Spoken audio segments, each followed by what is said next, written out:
Welcome to the deep dive. Today we're looking into something pretty fascinating, a challenge to skepticism called Performative Transcendental Arguments. Hmm. You, our listener, pointed this out as a really interesting area, and, Hmm. well, it's easy to see why.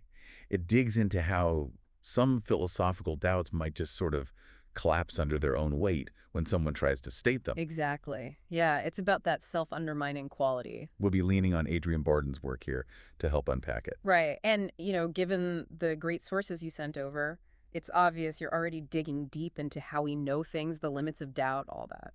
So yeah, that's our goal for this deep dive, right? Figure out how these performative transcendental arguments, PTAs, actually work. Yeah, how they work, how they're different from other ways of pushing back against skepticism. And look at some examples that really bring it home. Definitely. Okay, so let's jump right in.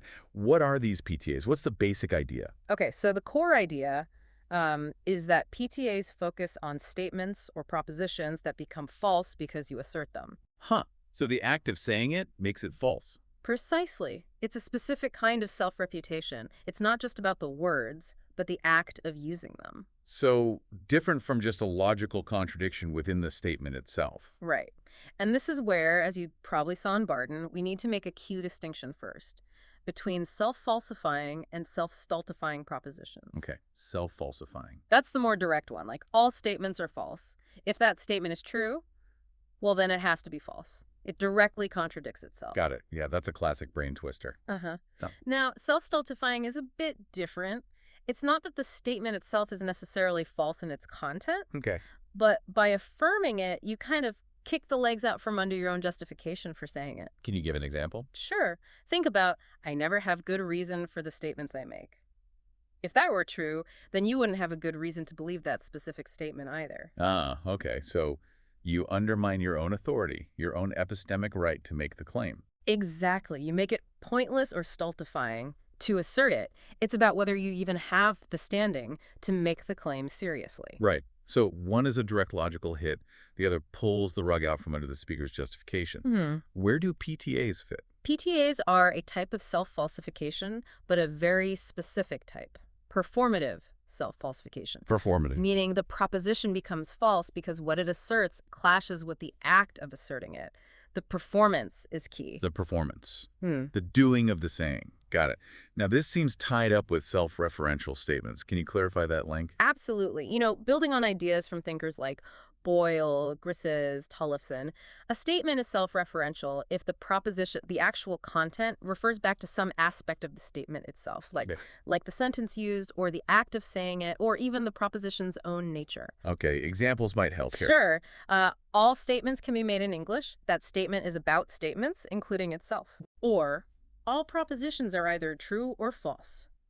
That proposition is about the nature of propositions, and it applies to itself too.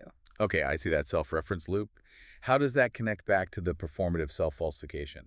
Well, think about how asserting something can interact with its content. Sometimes the act verifies the content, like Hintika's take on the Pregito, I think, therefore I am. Just thinking I exist seems to prove it, yeah. Right, that's performatively self-verifying.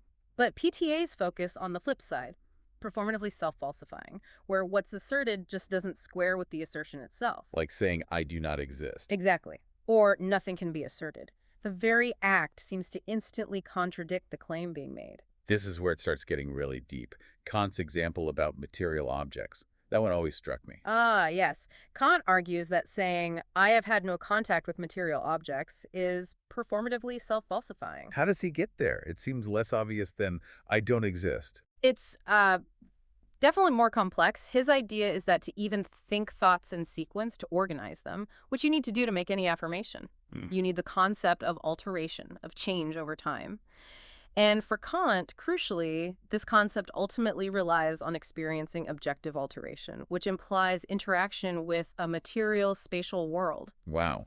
So claiming no contact requires a thinking process that, in his view, secretly depends on that very contact. That's the argument. The cognitive machinery needed for the assertion presupposes something the assertion denies. It's quite a move. Okay, so PTAs seem to be aiming for a really direct takedown of certain skeptical claims, maybe more direct than other arguments. That's a good way to put it. And yeah, to see that clearly, it helps to contrast them with what are often called modest transcendental arguments, or MTAs.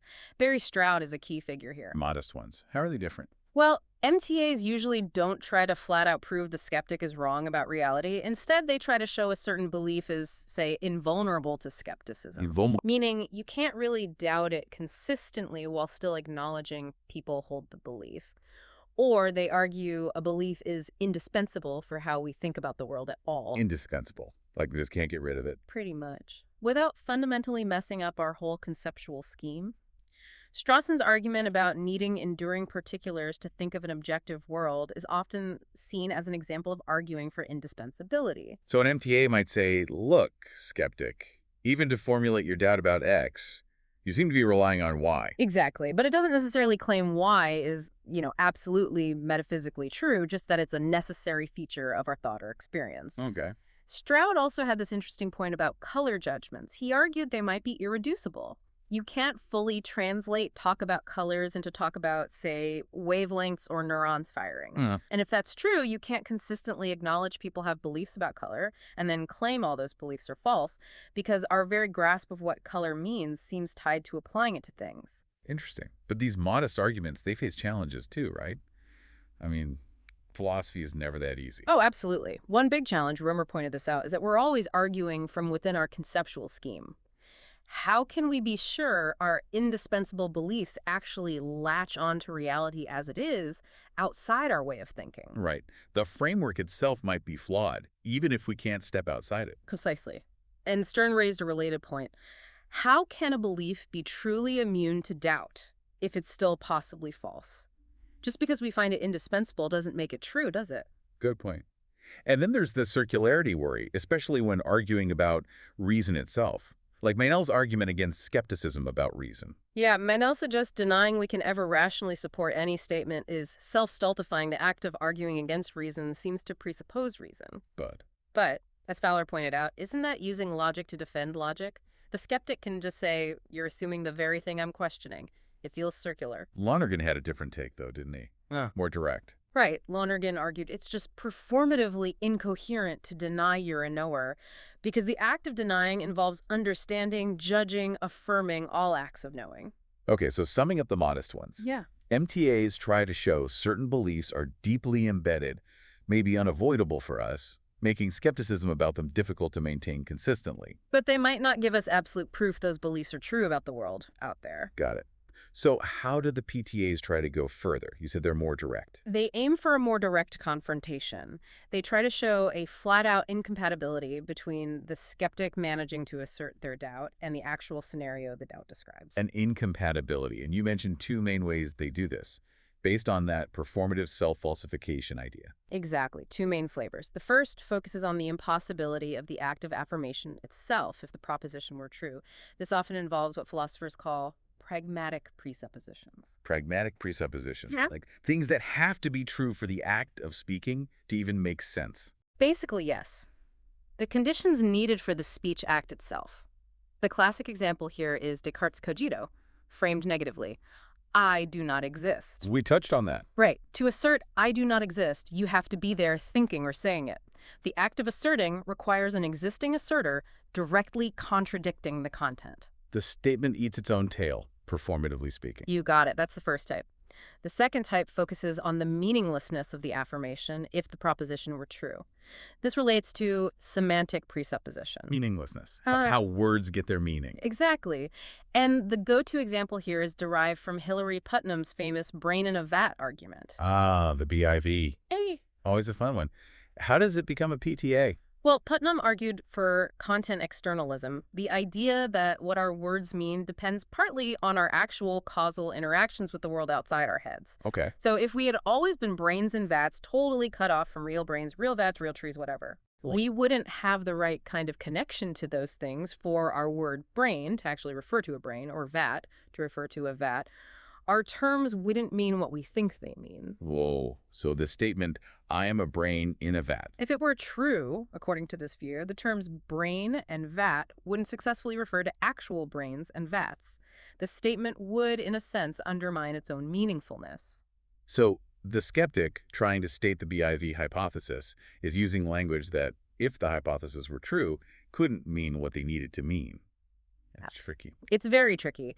The act of meaningful assertion seems to presuppose external connections that the BIV scenario denies. Any other examples of this PTA approach? Zwart's argument about time is another interesting one. He argues against the idea that time is just an illusion. Oh. He says any assertion, any thought process, even just thinking time is an illusion, involves a succession, one thought after another, one word after another. Okay, that seems right. And succession is time, fundamentally.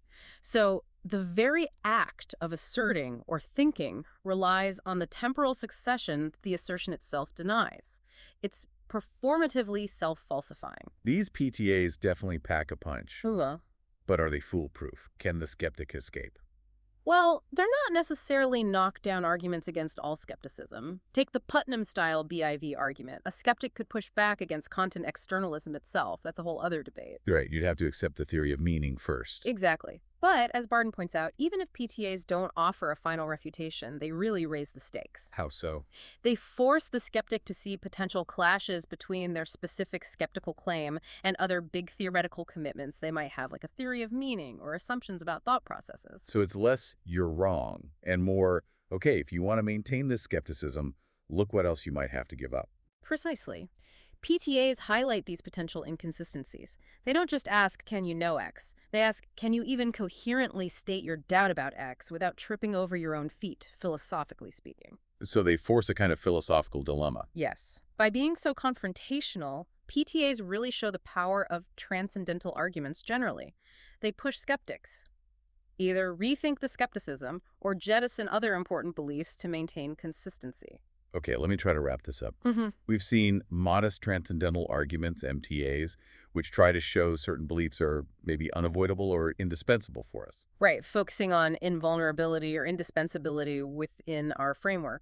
But PTAs, performative transcendental arguments, they go for the jugular, arguing the skeptic's very act of stating their doubt contradicts the doubt itself. That's a perfect summary. MTAs focus on the necessary conditions of thought or experience, while PTAs focus on the necessary conditions of assertion or meaning, showing a clash within the skeptic's own performance.